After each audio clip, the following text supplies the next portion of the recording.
Health plus pro में आप सबका स्वागत है। आज हम आपको लेकर चल रहे हैं वेलनेस होम्योपैथी, जो कि 70 सराबा नगर लुधियाना में स्थित है। हमारी टीम ने यहाँ डॉक्टर सोनिका आहूजा जी के साथ बातचीत की, जो कि DHMS हैं। डॉक्टर सोनिका आहूजा जी मरीजों के लिए एक वरदान है। हमारी टीम के साथ बातचीत के दौरान डॉक्टर सोनिका जी ने बताया होम्योपैथी मेडिसिन से क्रॉनिक बीमारी का सोल्यूशन भी होता है। आइए लेकर चलते हैं आपको वेलनेस होम्योपैथी और करते हैं बातचीत डॉक्टर सोनिका आहूजा जी के साथ। दर्शकों, पंजाब प्लस चैनल के हेल्थ प्लस प्रोग्राम में आपका स्वागत है। आज हम आपको मिलाने जा रहे हैं डॉक्टर सोनिका आहूजा जी के साथ, जो पिछले लंबे समय से अपनी सेवाएं दे रहे हैं होम्योपैथी में। डॉक्टर, स्वागत है हमारे स्पेशल शो में आपका। Thank you so much. Doctor, क्या कहना चाहेंगे कि जब आपने अपना करियर शुरू किया उस समय की होम्योपैथी और अब की कितना फर्क है? उस समय पर लोग होम्योपैथी पे ज़्यादा नहीं विश्वास करते थे, लेकिन आजकल जैसे हम देख रहे हैं कि हर घर में एक बंदा तो जो होम्योपैथी के ऊपर डिपेंड ही कर रहा है। क्या कहना चाहेंगे कि तब का और अब का सिनेरियो में बहुत ज़्यादा फर्क है?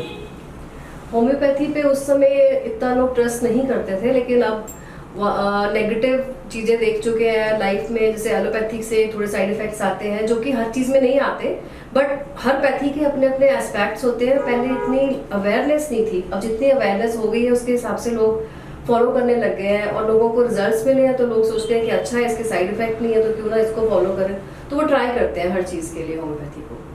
डॉक्टर साहब, कौन सा ऐसा दिन है जिसके लिए आपको लगे कि मैं ये अपने कार्य नहीं कर सकती थी, लेकिन भगवान की दया से वो चीज़ भी सार्थक होगी हो आपके मेडिकल फील्ड में?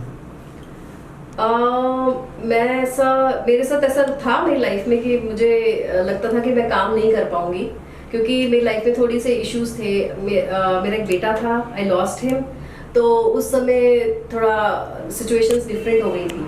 बट फिर मेरे हस्बैंड ने सपोर्ट किया और मेरी फैमिली ने, मेरे बच्चों ने सपोर्ट किया, तो मैं उसके बाद से स्टार्ट हुई और मेरे पेशेंट्स का मुझे बड़ा अच्छा सपोर्ट रहा। तो उसके बाद से तो मैंने वापस मुड़ के देखना पसंद नहीं किया और मैं कंटिन्यू कर रही हूँ इसको।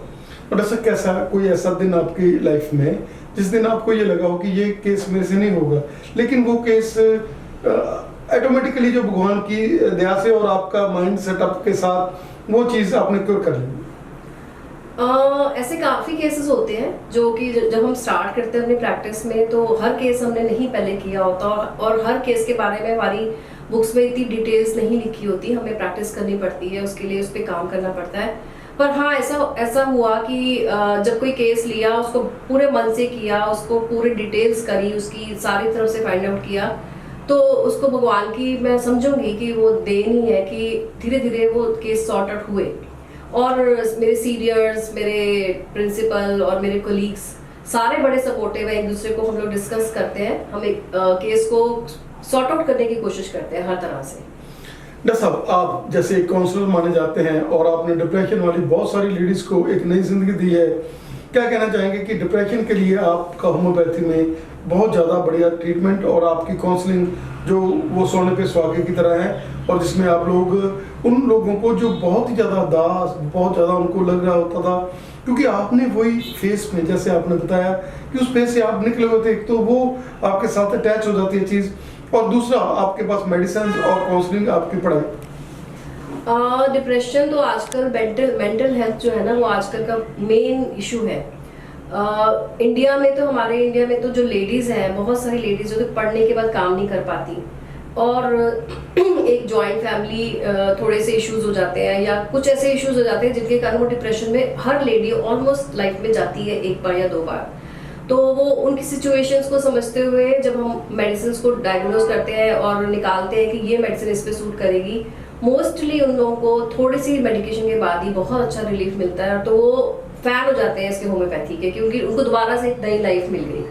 तो ये मुझे जो पॉजिटिव मेंटल हेल्थ देना है ना, ये इसका होम्योपैथी का एक बेस्ट एस्पेक्ट लगता है कि लोग आते हैं और रोते हुए आते हैं, अपनी स्टोरी सुनाते हैं। कई लोग तो इतना रोते हैं यहाँ पे बैठ के, उसके बाद जब उनके थोड़े दिन के ट्रीटमेंट के बाद उनके मुंह पे स्माइल दिखती है, उनको नई लाइफ मिली दिखती है ना, तो एक बड़ी सेटिस्फेक्शन मिलती है कि इस पैथी ने, मैं इस पैथी में हूँ और काम कर रही हूँ। डॉक्टर साहब, अगर हम बात कर लें लाइफस्टाइल डिजीजेस की, शुगर है, हार्ट की प्रॉब्लम है, थायराइड है, क्या कहना चाहेंगे कि आपने बहुत सारे शुगर के पेशेंट जो प्री डायबिटिक थे, जिनको लगता था कि मेरे को शुगर हो जाएगी, उनको आपने नई जिंदगी दी है, और जो सेकंड थर्ड स्टेज में थे उनको भी आपने बहुत बढ़िया रिलीफ दिया है, और उनकी मेडिसिन भी कम हुई है और वो आज मजे ले रहे हैं। या ये ऐसा है, एक थायराइड और डायबिटीज, ब्लड प्रेशर और जितनी ओबेसिटी, पीसीओडी, इन सब के लिए होम्योपैथी इज वेरी गुड। और पीसीओडी के जितने केसेस आए हैं सारे के सारे सॉर्ट आउट हुए हैं मेरे से। तो मैं तो ये कहूँगी कि ये तो ब्लेसिंग है एक होम्योपैथी, जो कि इस आज के टाइम में ऐसा काम कर रही है कि ऐसी प्रॉब्लम्स के साथ भी हम उनको मैनेज कर पा रहे हैं। तो सर पीसीओडी जैसे आपने बोला कि एक ऐसी बीमारी जिसमें जो पहले बच्चियां हैं सीरियसली नहीं लेते, पेरेंट्स सीरियसली नहीं लेते, लेकिन बाद में जाकर इतना बड़ा हर्डल बन जाता है और वो इनफर्टिलिटी तक की जो है प्रॉब्लम बच्चों को आने शुरू हो जाती है। क्या कहना चाहेंगे कि आप उस इतनी भयंकर बीमारी को, जिसमें आप लोग जैसे उनको काउंसिल करते हैं बच्चों को, उनको एक नई जिंदगी देते हैं, उनके डाइट चार्ट बनाते हैं, उनको एक्सरसाइज और साथ में मेडिसिन, मतलब एक पूरा जो है एक नेटवर्क है।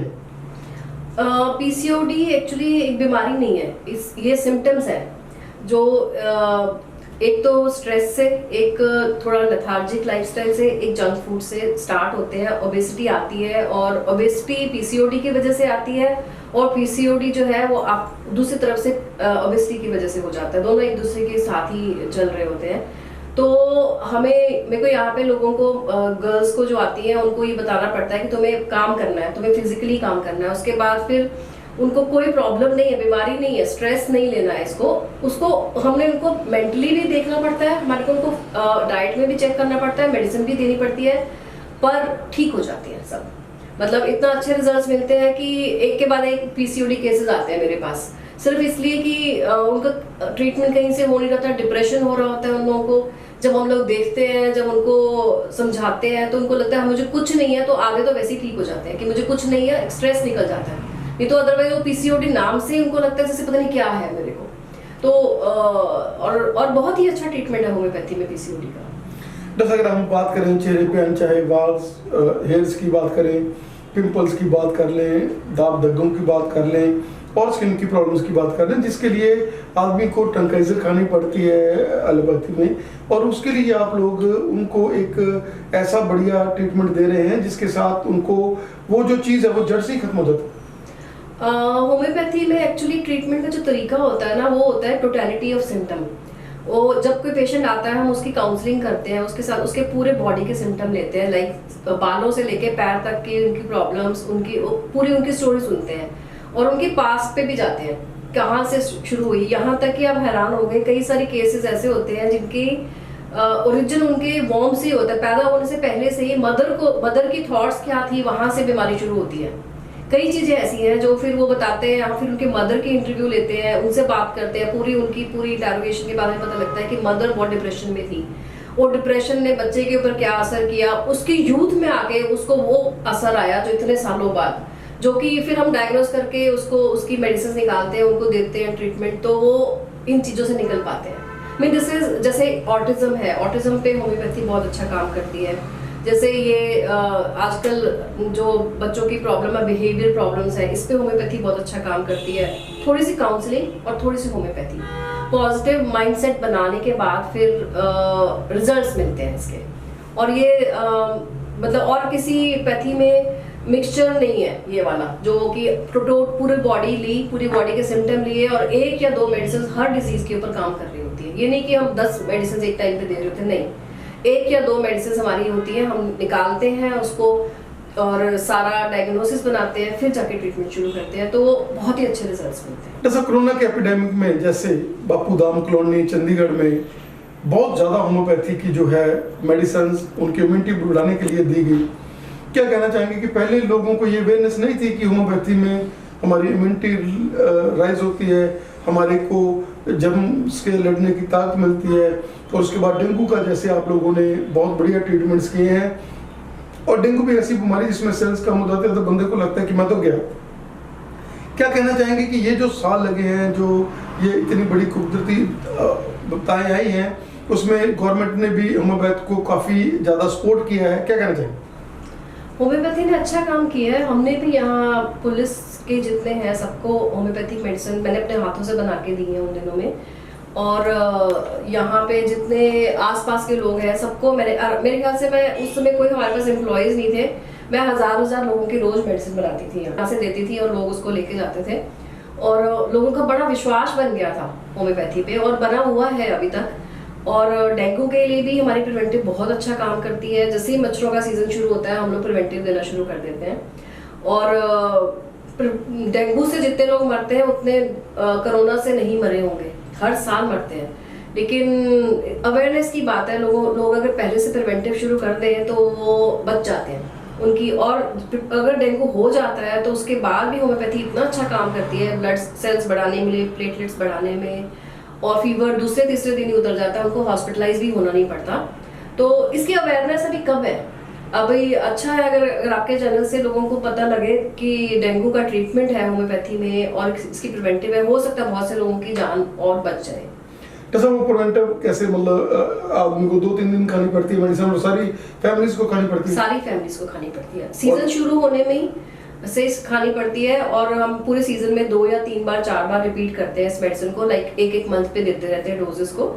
और बहुत सारे लोग लेके जाते हैं मेडिसिन, जिनको पता है वो लेके जाते हैं और उनको नहीं होता डेंगू। फिर अगर हो भी जाता है तो वो सेम वही चीज़, जो कोरोना अगर हो भी जाता है वो इंटेंसिटी नहीं होती कि लाइफ थ्रेट होए, लाइफ थ्रेट से बच जाते हैं।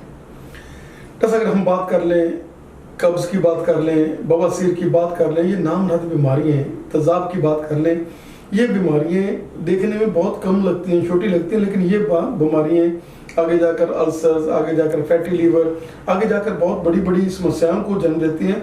और इनके लिए आपके होम्योपैथ्स में अगर वो पहली स्टेजों में ही जब उसको स्टार्टिंग होती है ये चीज़ें, अगर आपसे वो काउंसलिंग करता है, आपसे मेडिसिन लेता है, तो क्या करना चाहिए?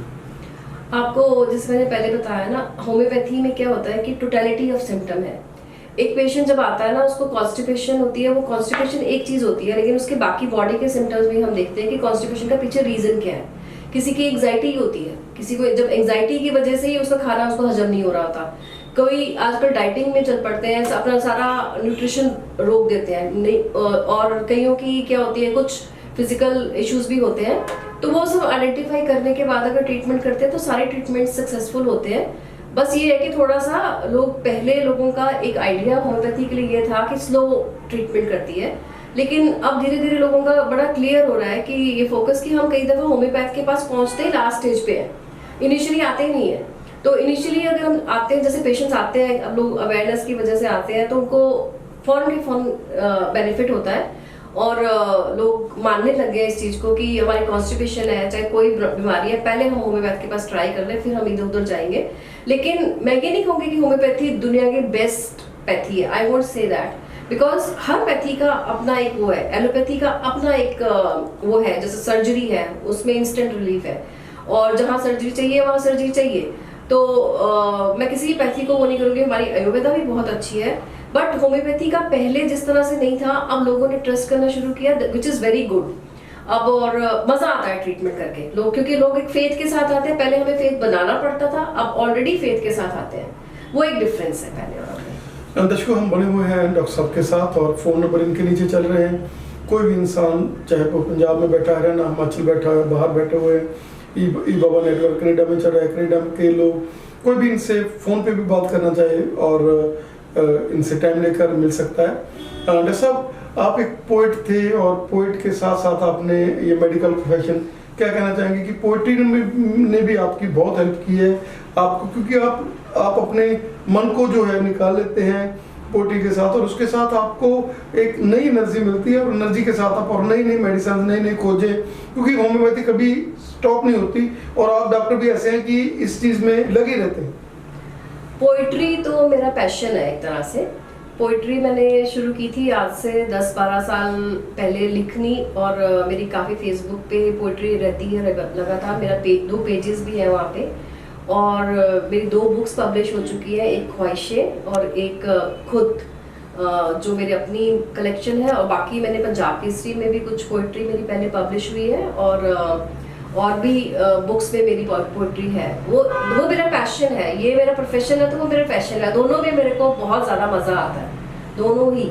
और मैं लिखती हूँ थोड़ी शायरी और हिंदी के पोएम्स, वो मेरी आप उसको पैशन समझिए बस। डॉक्टर साहब, हमने एक क्रिएटिव डॉक्टर के साथ बात की, आपका हमें समय देने के लिए। और जैसे अभी शाम का समय है, लेकिन आपके फेस पे ग्लो वही ग्लो है जो आदमी, क्योंकि डॉक्टर्स हैं जो थक जाते हैं, लेकिन आपका जैसे आप पेशेंट को एंजॉयफुली कर रहे हैं और उसको एक खुशी भरा जो एटमॉस्फेयर आपका यहाँ रहता है। आपका हमें समय देने के लिए बहुत बहुत धन्यवाद। Thank you so much.